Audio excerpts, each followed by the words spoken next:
وانە بێژانی سلێمانی بەردەوامن لە هوتافکێشان و گرتبوونەوەکانیان. ئەوان سووربوونی خۆیان لەسەر جێبەجێکردنی داواکاریەکانیان دووپات کردەوە. یەک پەیامان هەیە، یەک ئامانجمان هەیە و یەک داواکاریمان هەیە. ئەو مانگە زیاتر ئێمە لەسەر جادەیندا یەک داواکاریمان هەیە. وەڵا حکومەت نەیتوانیوە تەنانەت یەک داواکاری ئێمە جێبەجێ بکات، نەیتوانیوە لەوەی لەوانە بێژیەوە ماکە بە فەرمی بۆی بتوانین بە شێوەیەکی فەرمی خزمەتی خوێندکارەکانمان بکەین. مامۆستا 175,000 وەرگرتووە، چۆن بتوانێت بەرداوی بە پرۆسی خوێندن بە ئاخر چەندی با بەهاتوو چووکە مامۆستا 150,000 بەهاتوو چۆ ئەی چەندی بۆ بژێوی ژیانی خۆی بێت، چەندی بە پۆشاکێکی نوێ لێبەر کات و بچێتەوە خزمەتی خوێندکارەکانی.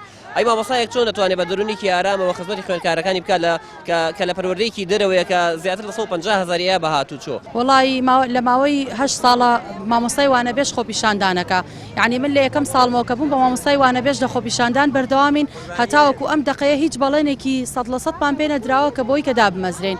هەر ساڵانە و تویانە بۆ نمونە مەقتوعە و بڕێکپارە و ئەها شایستەی دارایی کە بەڕاستی ناشایستەیە، یعنی مانگی 7 و 8 و 9 و ئەوە دەشی لەسەر بێت مامۆستا ئەو پەڕەکەی 100 بۆ 200,000 وەرگرتووە، یعنی ناکاتە مانگی 50,000ش.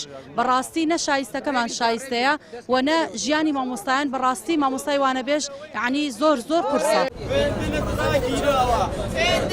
مامۆستانی وانەبێژ دەڵێن داواکاری یەکەمیان ئەوەیە لە وانەبێژیەوە بکرێن بەگرێ بەزیان هەمیشەیی. دووپاتیشی دەکەنەوە ڕاستە ڕێژیان لە گربوونەوەکان کەمە، بەڵام سەرجە مامۆستانی وانەبێژ یەکدەنگن و تا ئێستا دەرگای هیچ قوتابخانەیەکیان نەکردوێتەوە و بەردەوامیش دەبن.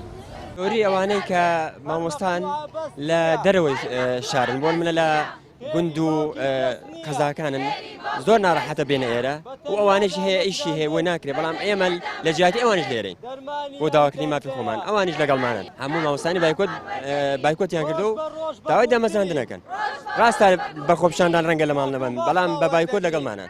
پەیوەندیتان پێوەکەن کە پاڵپشتی داواکاری زۆریش. من مامۆستا هاوڕێی خۆم هەیە کە خەریکی ئیشی دەشتە، بەڵام بەردەوام پشتگیری ئێمە دەکات کە ئەڵێت بەردەوامن ئەو کاتێک کە منیش بۆم بگوجێت بەردەوام لەگەڵەوە. ئەگەر مامۆستای وانەبێژ ئیشێکی تر نەکات بڕوا بکە ناژی، یعنی ژیانی زۆر زەحمەتە، بەتایبەت بەو کە مامۆستایانەی کە خێزاندارن. لە هەرێمی کوردستان نزیکەی 35,400 وانەبێژ هەیە کە نزیکەی 16,000یان لە سنووری سلێمانین. وەکو خۆیان دەڵێن ئەوان بەشێکی گرنگن لە پرۆسەی پەروەردە، بەڵام حکومەت ئاوا نایان بینێت و دەستیان پێدەکات و دایان نامەزرێنێت. ڕامیار عوسمان، کەناڵی پەیام، سلێمانی.